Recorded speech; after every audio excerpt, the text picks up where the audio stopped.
ஆண்டவரும் இரட்சகருமாயிருக்கிற இயேசு கிறிஸ்துவின் இனிதான நாமத்தில் வாழ்த்துக்கள். இந்த நித்திய வெளிச்சம் தொலைக்காட்சி மூலமாக பார்த்து கொண்டிருக்கிற நேயர் யாவர்களுக்கு இயேசு கிறிஸ்துவின் நாமத்தினாலே வாழ்த்துதலையும் நன்றியும் தெரிவித்துக் கொள்கிறேன். இந்த ஊழியத்திற்காக உழைத்துக் கொண்டிருக்கிறதான கர்த்தருடைய ஊழியர் மற்றும் சகோதரர்கள் யாவரையும் இயேசுவின் நாமத்தினாலே வாழ்த்துகிறேன். கர்த்தர் அவர்களை கொண்டு இந்த தேசத்தில் பெரிதான அசைவை கட்டளையிட்டுக் கொண்டிருக்கிறார். ஆமென். அவர் கர்த்தர் இன்னும் ஆசீர்வதிப்பாராக. நாம் ஜெபிப்போம். பரிசுத்தமும் இரக்கமும் நிறைந்த எங்கள் அன்பின் பரலோக பிதாவே, ஆசீர்வதிக்கப்பட்டதான இந்த வேலைக்காக நாங்கள் நன்றி செலுத்துகிறோங்க தாவே. இன்றைய தினத்திலும் இந்த தொலைக்காட்சி வழியாக அருமையான பிள்ளைகளை பார்க்கவும் அவர்களோடு பேசவும் தேவன் மேலான இரக்கத்துக்காக நன்றி செலுத்துகிறோங்க தாவே. நம்முடைய பிள்ளைகளை தேவன் ஆசீர்வதிப்பீராக. இந்த வார்த்தையானது எங்கள் ஒவ்வொருடைய வாழ்க்கைக்கும் பிரயோஜனம் உள்ளதாய் மாற என் பரிசுத்த தேவனுடைய திருக்கிருபையினால் நிரப்பி எங்களை பலப்படுத்தும்படியாக ஜெபிக்கிறேன். எல்லா தடைகளும் மாற்றும் ஆசீர்வாதம் இயேசுவின் நாமத்தில் ஜெபிக்கிறோம் நல்ல பிதாவே, ஆமென். ஹல்லேலூயா. கர்த்தர் நாமம் மகிமைப்படுவதாக. தொடர்ந்து இன்றைய தினத்திலும் நாம் ஒரு வேத பகுதியை சிந்தித்து நாம் ஜெபிக்க போகிறோம். அது உங்களுக்கு மிக பிரயோஜனமாக இருக்கும் என்று கர்த்தருக்குள் நான் நம்புகிறேன். நிச்சயமான அந்த வசனத்தில் உள்ள விடுதல் உங்கள் வாழ்க்கைகளையும் அற்புதத்தையும் அதிசயம் செய்யும் என்று ஆமென் கிறிஸ்துக்குள் நான் நம்பி இருக்கிறேன். கர்த்தர் நாமம் மகிமைப்படுவதாக. தொடர்ந்து ஆமென் சங்கீதம் 52வது சங்கீதம் அதனுடைய 8வது வசனம் நம்ம வாசிக்கலாம். சங்கீதம் 52 அதனுடைய 8வது வசனம். நானோ தேவனுடைய ஆலயத்தில் பச்சையான ஒலிவ மரத்தை போல் இருக்கிறேன், தேவனுடைய கிருபையை என்றென்றைக்கும் நம்பி இருக்கிறேன். பிரியமானவர்களே, ஆமென். சங்கீதக்காரனாகிய தாவீது இந்த இடத்துல ரொம்ப அருமையா ஒரு வார்த்தையை சொல்லுகிறார். நானோ கர்த்தருடைய ஆலயத்தில் பச்சையான ஒலிவ மரத்தை போல் இருக்கிறேன். இந்த சங்கீதத்தில் இந்த வார்த்தை தாவீது சொல்லும் போது அவர் எந்த சூழ்நிலையில் இருந்தார் என்று நீங்கள் புரிந்து கொள்ள நான் விரும்புகிறேன். தாவீது சவுலினால் துரத்தப்படுகிறார். அவர் ஓடிக்கொண்டிருக்கிறார். ஓடிக்கொண்டிருக்கும் போது ஒரு தோபேக்கு என்கிறதான சவுலுடைய ஆள் தாவீதை பார்க்கிறார். தாவீதை பார்த்து அதை சவுலிடத்தில் சொல்லிக் கொடுக்கிறார். இதனால் அங்கு பயங்கரமான பிரச்சனைகள் வருகிறது. ஆசாரியர்கள் அழிக்கப்படுகிறார்கள், அவர்கள் இருந்த குடும்பங்கள் அழிக்கப்படுகிறது. அந்த நேரத்தில் நிற்க நிலை இல்லாமல் இருக்கும் போது, ஓடிக்கொண்டிருக்கும் போது தாவீது இப்படியாக சொல்லுகிறார். நானோ தேவனுடைய ஆலயத்தில் பச்சையான ஒலிவ மரத்தை போல. ஏன் தாவீது நான் தேவனுடைய ஆலயத்தில் பச்சையான ஒலிவ மரத்தை போல் இருக்கிறேன் என்று சொல்லுகிறார்? வேதம் எரேமியா 11:16 சொல்லுகிறது. ஆமென். கர்த்தர் நமக்கு ஒலிவ மரம் என்னும் பெயரை இட்டு இருக்கிறார். அப்ப வேதம் நமக்கு சொல்லுகிறது தேவனுடைய பிள்ளைகள் எல்லாரும் ஒலிவ மரம் என்று கர்த்தர் நமக்கு அந்த பெயரை இட்டு இருக்கிறார். ஆண்டவர் நமக்கு ஒரு பெயரை சூட்டி இருக்கிறார். நீங்களும் நானும் ஒலிவ மரம் என்று. தாவீது சொல்லுகிறார், நான் தேவனுடைய ஆலயத்தில் பச்சையான ஒலிவ மரத்தை போல் இருப்பேன். ஏன் இப்படி தாவீது ஒலிவ மரத்தை குறித்து சொல்லுகிறார்? நான் பச்சையான ஒலிவ மரத்தை போல் இருப்பேன் என்று சொல்ல காரணம் என்ன? நம்ம வேதத்திலே சிந்திப்போமே. ஆனால் ஆதியாகமத்தின் புஸ்தகம், ஆதியாகமம் 8ஆம் அதிகாரம் அதனுடைய 11வது வசனம் இப்படி சொல்லுகிறது. அந்த புறா சாயங்காலத்தில் அவனிடத்தில் வந்து சேர்ந்தது. இதோ அது கொத்தி கொண்டு வந்த ஒலிவ மரத்தின் கிளை அதன் வாயில் இருந்தது. Praise the Lord. பிரியமானவர்களே, நீங்கள் புரிந்து கொள்ள வேண்டும். 40 நாள் மழை பூமியில் பெய்து கொண்டிருந்தது. 40 நாள் மழை, வானத்தின் மதைகளும் பூமியின் ஊற்றுக்கண்களும் திறக்கப்பட்டன. காரணம் பாவம். ஜனங்கள் பாவம் செய்ததினால் தேவன் ஜனங்களை அழிக்க திட்டம் கொண்டார். அப்ப பாவத்தினால் அவன் தேசத்தை அழிக்க தேவன் சித்தமான போது தேவன் பூமியில் பார்க்கும்போது ஒரே ஒரு குடும்பம் தேவனுக்கு பயந்து நடக்கிறதையும் ஆண்டவருக்கு பிரியமாய் வாழ்வதையும் என் ஆண்டவர் கவனித்தார். அந்த குடும்பத்தை பாதுகாக்க என் ஆண்டவர் சித்தம் கொண்டார்.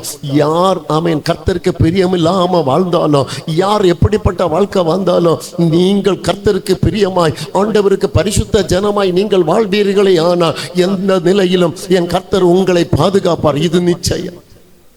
ஆமாம், இது நிச்சயம். வேதத்துல நம்ம பார்க்கிறோம், இங்கு ஆண்டவர் 40 நாள் மழையை பொழிய பண்ணினோம். பயங்கரமான மழை, பயங்கரமான மழை. ஆமென். பூமியோட ஊற்று கண்கள் எல்லாம் திறக்கப்பட்டது. 150 நாள் பூமியில் பல மலைகளுக்கு உயர்ந்த சிகரங்களுக்கு மேலாக தண்ணீர் நின்று கொண்டிருந்தது. இந்த 150 நாளில் இந்த தண்ணீருடைய சூழ்நிலை தாங்க முடியாமல் அநேக செடி கொடி மரங்கள் எல்லாம் பட்டு போனது, அழிந்து போனது, அழிந்து போனது. அதனுடைய பச்சை தன்மை கொழு கொழுப்பு மாறி போனது, எல்லாம் மாடி அழுகி போனது.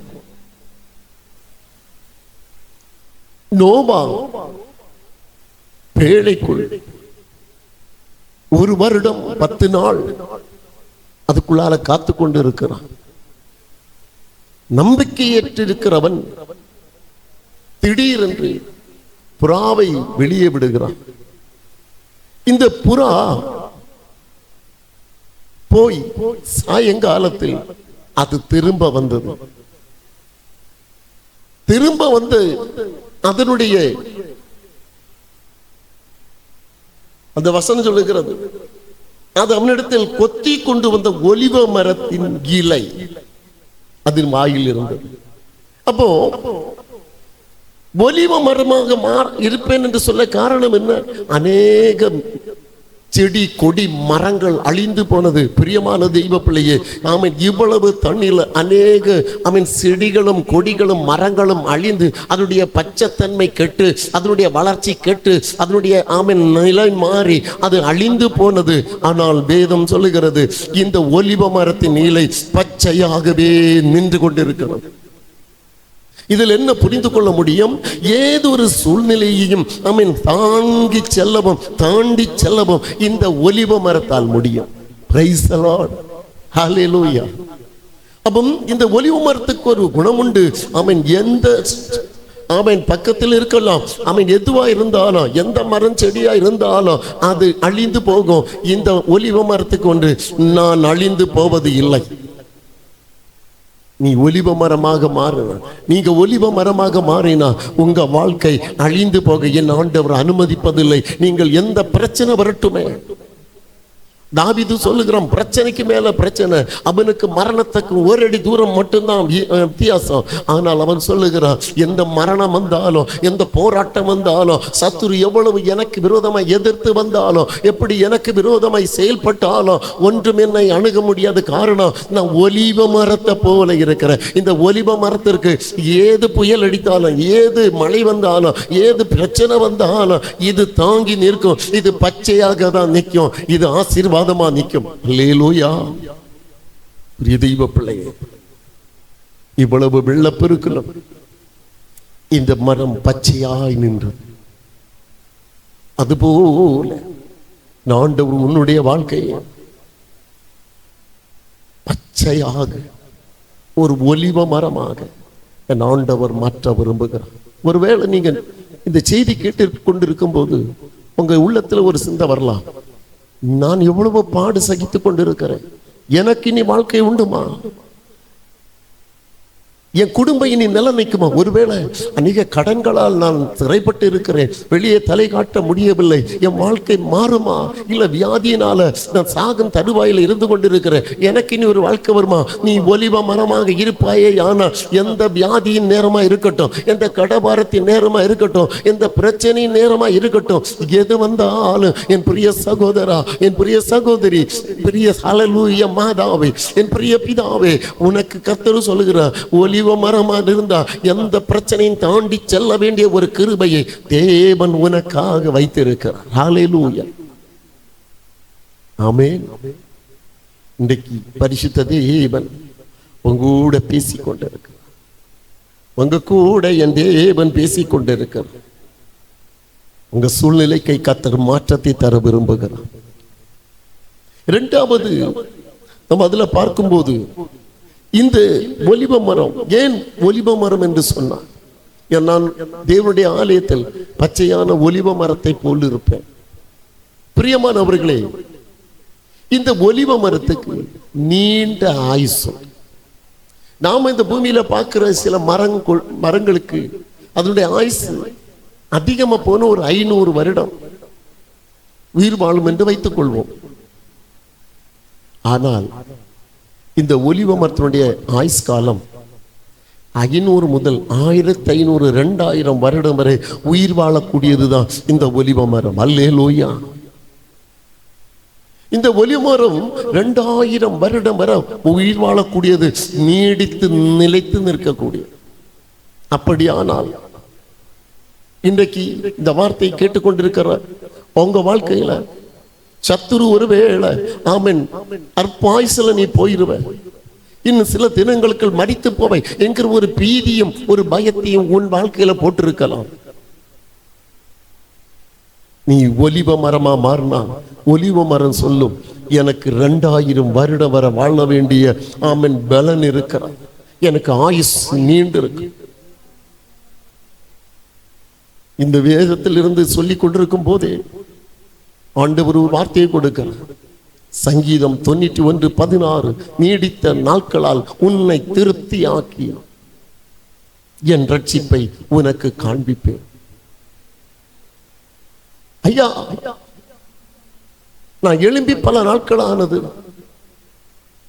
நான் பேசி பல நாட்கள் ஆனது, நான் சாப்பிட்டு பல நாட்கள் ஆனது, என்னால் எழும்ப முடியவில்லை, என்னால் நடக்க முடியவில்லை, நான் ஆஸ்பத்திரியில் இருக்கிறேன், அவன் வியாதியும் கையுமா இருக்கிறேன், எனக்கு போய் எங்கு வாழ்வு, எனக்கு போய் எங்க விடுதல், எனக்கு எங்க நீடித்த வாழ்க்கை? நிச்சயமாகவே இன்றைக்கு ஹல்லேலூயா சேர்ந்து சொல்ல முடியுமா? நானோ தேவனுடைய ஆலயத்தில் பச்சையான ஒலிவ மரத்தை போல் இருக்கிறேன் என்று விசுவாசத்தோட அந்த வசனத்தை ஏற்றெடுத்து கர்த்தருடைய சமூகத்தில் அறிக்கை பண்ண முடியுமா? உன் சூழ்நிலையை என் கர்த்தர் மாற்றி ஒலிவ மரத்தை போல உன் வாழ்நாள் நீடித்திருக்க என் ஆண்டவர் பண்ணுவார். ஓ ஹல்லேலூயா. உன் வாழ்நாள் நீடித்திருக்க என் கர்த்தர் பண்ணுவார். எஸ், நீடித்த நாட்களால் உன்னை திருப்தியாக்கி. சிலர் சொல்லுகிற வாழ்க்கை, சிலர் சொல்லுகிற ஆமென் வார்த்தையும் அவர்கள் வாழ்கிற வாழ்க்கையும் வித்தியாசமா இருக்கு.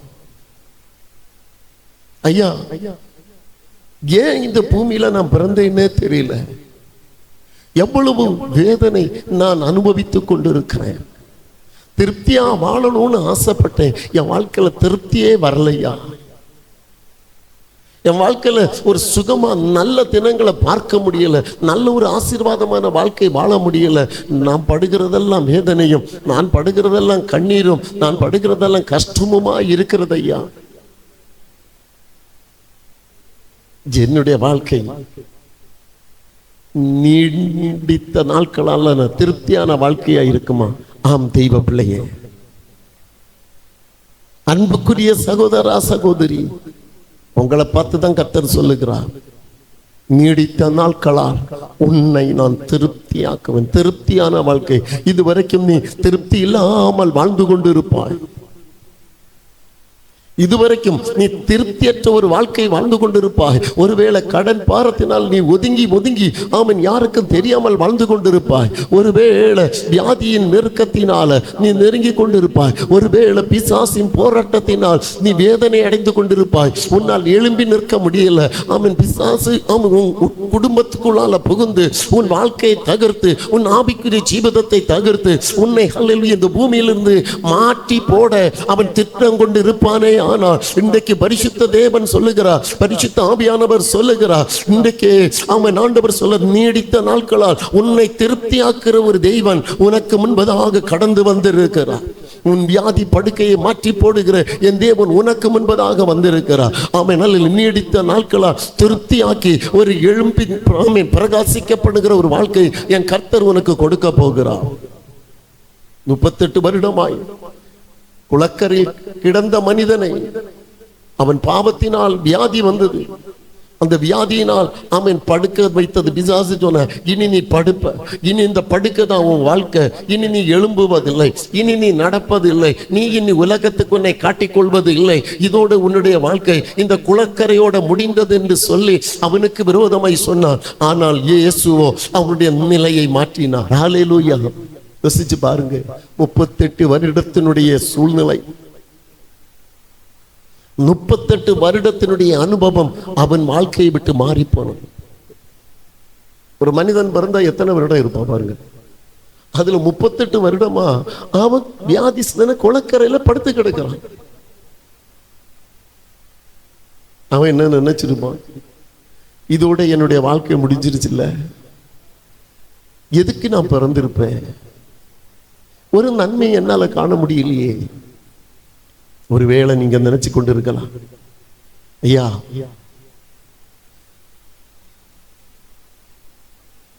இந்த 38 வருடமாய் கிடக்கிறவனை போல என் வாழ்க்கையை மாறி இருக்குமோ? ஏன்னா 38 வருஷமா குளக்கரையில கிடக்கிறவன் அநேகருடைய விடுதலையை கண்டவன். இவன் வாழ்க்கையில் விடுதலை வரவில்லை. எவ்வளவோ முயற்சி பண்ணி பார்த்தான், ஆனா இவனுக்குடைய வாழ்க்கையில அவன் விடுதலை வரவில்லை. அநேகர் வருகிறாங்க, தூதன் இறங்கி குளத்தை கலக்கிறான், அநேகர் வந்து அதில் இறங்குகிறார்கள், அநேகர் சுகம் பெற்று செல்லுகிறார்கள். அநேகர் சுகம் பெற்று செல்ல செல்ல செல்ல இவனுடைய வாழ்க்கையில வேதனை அதிகரிக்க ஆரம்பித்தது. அவர்கள் எல்லாம் எனக்கு பின் வந்தவர்கள் எல்லாரும் ஹல்லேலூயா வியாதியிலிருந்து விடுதலை பெற்று செல்லுகிறார்களே, நான் மட்டும் படுத்த படுக்கையா இந்த இடத்தில் இருக்கிறேனே என்று நீங்கள் கண்ணீர் விடுவீர்களே. ஆனால் யாருமில்லாத இடத்தில் அவனை விடுவிக்கும்படி என் இயேசு கடந்து வந்தார். இன்னைக்கு நீங்க இருக்கிற உங்க அனுபவத்தில் என் ஆண்டவர் கடந்து போகிறார். என் ஆண்டவர் கடந்து வந்து உங்க வாழ்க்கையில വലിய ஒரு மாற்றத்தை செய்ய போகிறார். உங்க வாழ்க்கை மாறப்போகிறது. நீடித்த நாட்களால் இனி ஒரு திருப்தியான வாழ்க்கை. என் பிரிய சகோதரா, என் பிரிய சகோதரி, என் பிரிய மாதாவை, என் பிரிய பிதாவே, ஆமென், ஹல்லேலூயா, நீங்கள் காண போகிறீர்கள் நீடித்த நாட்களால் உள்ள ஒரு திருப்தியான வாழ்க்கை. ஆமென். ஆண்டவர் மறுபடியும் பேசிக் கொண்டிருக்கிறார். திருப்தியற்ற ஒரு வாழ்க்கை வாழ்ந்து கொண்டிருக்கிறார். இனி என்னமாய் முடியும்? என் வாழ்க்கை எங்க போய் நிற்கும்? எனக்கு ஒரு நிலையான ஒரு வாழ்க்கை இல்லையே என்று நீ துரிதமாய் வேதனை அனுபவித்துக் கொண்டிருந்தால் இந்த பகல் காலம் உனக்காகத்தான் ஆண்டவர் பேசிக் கொண்டிருக்கிறார். உன்னுடைய ஹல்லேலூயா வாழ்க்கையில திருப்தி இல்லாம வாழ்ந்து கொண்டிருக்கிறேனே அப்பா, திருப்தி இல்லாமல் வேதனை அனுபவித்துக் கொண்டிருக்கிறேனே ஏசப்பா என்று சொல்லி நீ கதறினார். இன்றைக்கு ஆமென், உன் சூழ்நிலையை, உன் படுக்கை முழுவதுமாய் மாற்றி போடுகிற தேவனுடைய மகிமை இன்றைக்கு வெளிப்பட ஆரம்பிக்கிறது. ஹல்லேலூயா. உன் படுக்கை நிலைமை மாறும், உன்னுடைய வேதனையின் அனுபவங்கள் மாறும். இந்த ஒலிவ மரத்து நீண்ட ஆயுசு வணக்கம். நீ ஒலிவ மரமாய் மாற. ஏது பிரச்சனையிலும், ஏது பிரதிகூலத்திலும், எந்த கண்ணீரின் அனுபவத்திலும் நீ ஒரு ஒலிவ மரமாய் மாறினா உனக்கு ஒரு நீண்ட ஆயுசை என் ஆண்டவர் வைத்திருக்கிறார். ஒருவேளை பிசாசு உன்னை பார்த்து சொல்லலாம், உங்களை பார்த்து சொல்லலாம், ஆமென், இதோட உன்னுடைய வாழ்க்கையை நான் முடித்து போடுகிறேன். இயேசு சொல்லுகிறார், முடிக்கிறதல்ல, உன்னுடைய வாழ்க்கையை இனிமேதான் நீ தொடங்க போகிறாய். ஹல்லேலூயா. உன் வாழ்க்கை துவங்க போகிறது. நீ ஒரு ஒலிவ மரமாய் தேசத்துல பிரயோஜனம் உள்ளவனாய் நீடித்த நாட்களால் நீ திருப்தியான ஒரு வாழ்க்கை வாழ போகிறாய். ஆண்டவர் உன்னை திருப்திப்படுத்தி அனுப்ப போகிறார். உன் வாழ்க்கையின் சூழ்நிலையும் உன் வாழ்க்கையின் தரமுமா இந்த நாட்களில் கர்த்தர் அதை உன் வாழ்க்கையிலே செய்வார். கர்த்தர் உன் வாழ்க்கையில் அதை செய்வார். 3, இந்த ஒலிவ மரம் நல்ல பலன் உள்ளது. இது சீக்கிரத்தில் முறிந்து போகாது. அநேக மரங்கள் ஒரு சிறிய காற்றும் புயலும் அடிக்கட்டும் முறிந்து போகும். நாங்கள் இருக்கிற கன்னியாகுமரி மாவட்டத்தில் அநேக ரப்பர் மரங்கள் உண்டு. ஒரு சிறிய காற்றடித்தா போதும், சிறிய மழை பெய்தால் போதும், ரோடெல்லாம் மரம் முறிஞ்சு கிடக்கும். அதுக்கு பலன் இல்லை. ஆனால் ஒலிவ மரத்திற்கு பலன் உண்டு. சீக்கிரத்தில் அது முறிந்து போவதில்லை. நல்ல பலன் உள்ளது, உறுதி உள்ளது. வசனத்தில் வேதத்தில் சொல்லப்பட்டிருக்க எண்ணாகமம் 23ஆம் அதிகாரம் 22 சொல்லுகிறது. இப்படி சொல்லுது, காண்டாமிருகத்துக்கு ஒத்த பலன் உனக்கு உண்டு. தேவன் அவர்களை எகிப்திலிருந்து புறப்பட பண்ணினா காண்டாமிருகத்துக்கு ஒத்த பலன் ஆமென் அவர்களுக்கு உண்டு என்று கேட்கிற தெய்வ பிள்ளையே, ஆண்டவர் எகிப்திலிருந்து தெய்வ பிள்ளைகளை புறப்பட பண்ணினா அவர்களுக்கு எப்படி இருந்தனா காண்ட மிருகத்துக்கு ஒத்த பலன் உண்டு. அப்படியானால் நீண்டு ஒருவேளை புலம்பிக் கொண்டிருக்கலாம், ஆண்டவரே நான் பலகினான், நான் வியாதிஸ்தன், என்னால் இனி முடியாது. நோ, அவன் கர்த்து காண்ட மிருகத்துக்கு ஒத்த பலனை உனக்கு தருவார். நீ ஒரு ஒலிவ மரமாய் மாறுவாயே ஆனால், நீ ஒரு ஒலிவ மரமாய் தேவனுடைய சமூகத்தில் தேவனுடைய ஆலயத்தில் இருப்பாயே ஆனால் ஆண்டவருடைய வார்த்தை உனக்கு வருகிறது. நீ ஒரு ஹல்லேலூயா காண்ட மிருகத்துக்கு ஒத்த பலன் உள்ளவனாய் எழும்ப போகிறாய். அல்லேலூயா. காண்டாமிருகத்துக்கு ஒத்த பலன் கர்த்தர் உனக்கு தர விரும்புகிறார். காண்டாமிருகத்துக்கு ஒத்த பலன் உன்னுடைய வாழ்க்கையில வெளிப்பட ஆரம்பிக்கிறது. அப்ப மிருகங்களிலே பலம் உள்ளது காண்டாமிருகம். அதுக்கு சரியான பலன் உண்டு. ஒருவேளை இதை கேட்டுக்கொண்டிருக்கும் போது நீங்க சொல்லலாம், அதெல்லாம் ஒரு காலம் இருந்துச்சுப்பா, ஆனா இன்னைக்கு என்னால் அது முடியல. அப்படிப்பட்ட ஒரு பலன் என் வாழ்க்கையில வரும்னு நான் நினைக்கல. என் சரீரத்துல எலும்பெல்லாம் பலனற்று இருக்கிறது ஐயா. என் சரீரத்துல என்னுடைய பலன் எல்லாம் போய்விட்டது. வியாதியினால போய்விட்டது. விபத்தினால் என்னுடைய சரீரத்தின் பலன் உடைந்து போயிருக்கிறது. பலன் இல்லை. இன்னைக்கு ஒரு தீர்மானத்தோட கர்த்தருடைய சமூகத்தில் சொல்ல முடியுமா? வசனத்தை சொல்லுவோம். எண்ணாகமம் 23:22 சொல்லுகிறது, காண்டாமிருகத்துக்கு ஒத்த பலன் என் கர்த்தர் எனக்கு தந்திருக்கிறார். விசுவாசத்தோட இந்த வார்த்தை நீங்கள் அறிக்கையிடுங்க பார்க்கலாம். அறிக்கையிட இந்த வாசனத்தை சொல்ல சொல்ல உங்களுக்குள்ள ஒரு புதிய பலன், ஒரு புதிய அனுபவம், ஒரு புதிய கிருபை என் ஆண்டவர் வெளிப்பட பண்ணுகிறார். நீங்கள் அல்லேலூயா இளம் கன்றுகளை போல குதித்து எழும்ப போகிறீர்கள். அல்லேலூயா.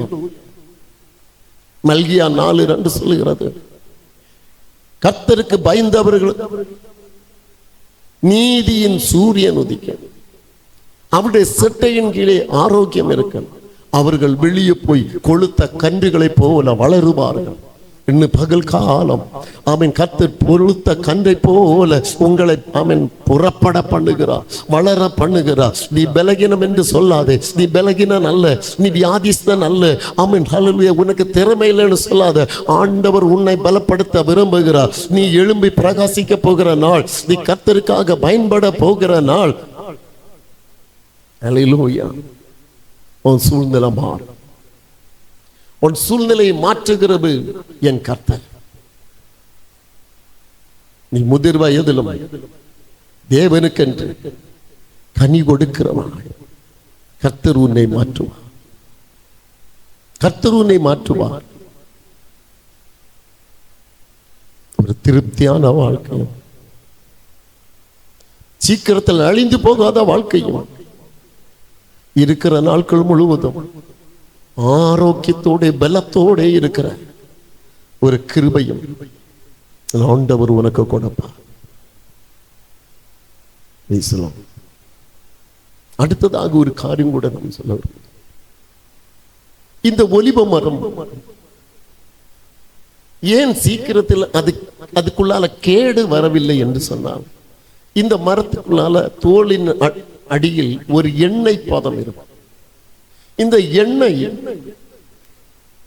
பதம் இருப்பதினால் எந்த ஒரு மிருகமானாலும் எந்த ஒரு எதிரியானாலும் இந்த மரத்தை அவன் தொட்டாலோ அதில் உள்ள விஷத்தன்மை இந்த மரத்தில் ஏறுவதில்லை. அப்படியானால் ஒன்று புரிந்து கொள்ளுங்கள், எண்ணெய் என்பது பரிசுத்த ஆவியின் அபிஷேகம். பரிசுத்த ஆவியானவர் ஒரு தெய்வ பிள்ளைக்குள்ளால இருந்தா எந்த விதமான மந்திரவாதங்களோ பில்லி சூனியங்களோ எல்லா போர்களோ போராட்டங்களோ உன்னையோ உன் குடும்பத்தையோ தொட என் ஆண்டவர் அனுமதிப்பது இல்லை. இந்த ஒலிவ மரத்தில் காணப்படுகிறதான எண்ணெய் தன்மை இது அவன் எந்த விதமான விஷத்தினுள்ள எது ஒன்று தாக்கினாலும் இது அழிந்து போகாது. காரணம், இந்த எண்ணெய் தன்மை அது வெளியே தள்ளிக்கொண்டே இருக்கும். விஷத்தன்மை மரத்துக்குள்ளால ஏற விடாது. அப்படியானால் இன்றைக்கு வசனம் இப்படி சொல்லுகிறது. என்னாகமம் 23:23 யாக்கோபுக்கு விரோதமான மந்திரவாதம் இல்லை, இஸ்ரவேலுக்கு விரோதமான குறி சொல்லுதல் இல்லை. சில குறி சொல்லுத ஆவிகளும் மந்திரவாதங்களும் பில்லி சூனியங்களும் உங்கள் குடும்பத்தையும் உங்களையும் தகர்த்து கொண்டு இருக்கிறதா? உங்களுடைய பிசினஸை தகர்த்து கொண்டு இருக்கிறதா? உங்கள் ஆவிக்குரிய வாழ்க்கையை நாசம் பண்ணி கொண்டிருக்கிறதா? தேசத்தில் உங்களால் மேலாக வர முடியவில்லையா? ஒன்று புரிந்து கொள்ளுங்கள், பரிசுத்த ஆவி என்கிற அபிஷேகம் உங்கள் மேல இருக்குமே ஆனால் எந்த சத்ருவும் எந்த மந்திரவாதத்தின் கிரியைகளும் எந்த பில்லி சூனியங்களும் உங்களுக்குள்ளால செயல்பட அந்த பரிசுத்த ஆவியானவர் அனுமதிப்பதில்லை. நிச்சயமாகவே பரிசுத்த தேவன் உங்களோடு பேசிக் கொண்டிருக்கிறார்.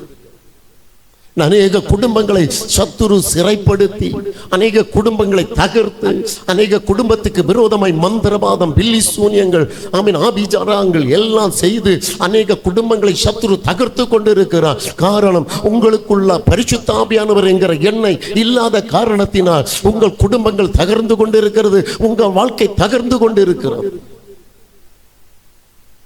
இன்னைக்கு கர்த்தருடைய சமூகத்தில் நீ ஒரு ஒலிவ மரமாக மாறினால் உனக்குள்ள விசேஷித்த பரிசுத்த ஆவியானவர் இருப்பாரே ஆனால் எந்த வியாதியோ எந்த பலவீனமோ எந்த மந்திரவாதமோ எந்த பில்லி சூனியமோ உன்னையோ உன் குடும்பத்தையோ அணுக என் ஆண்டவர் அனுமதிப்பதில்லை. பரிசுத்த ஆவியானவர் உன்னோடு கூட இருந்து உன்னை நடத்துவார், உன்னை பாதுகாப்பார். அநேக குடும்பங்கள் இன்னைக்கு மந்திரவாதத்தினாலும் பில்லி சூனியத்தினாலும் பிசாசின் கட்டுகளினாலும் சிக்கப்பட்டு அது காணப்படுகிறதுனால பிரிய தெய்வ பிள்ளை வாழ்க்கை ஒரு மாற்றத்தை கர்த்தர் எதிர்பார்க்க நீ அதுக்கு அடிமைப்பட்டவளாய் அல்ல, அதிலிருந்து மாற்றத்தை காண கர்த்தர் விரும்புகிறான். நாம் எல்லாரும் கண்களை மூடுவோம், கேட்கப்பட்ட வசனத்துக்கு முன்பதாக நம்மை தாழ்த்துவோம். பிரிய பிதாவே, வேதத்தில் நாங்கள் வாசித்து கேட்டோமே, ஒரு ஒலிவ மரமாக மாறும்போது தாவீது சொல்கிறார், நான் தேவனுடைய ஆலயத்தில் பச்சையான ஒலிவ மரத்தை போல இருக்கிறேன்.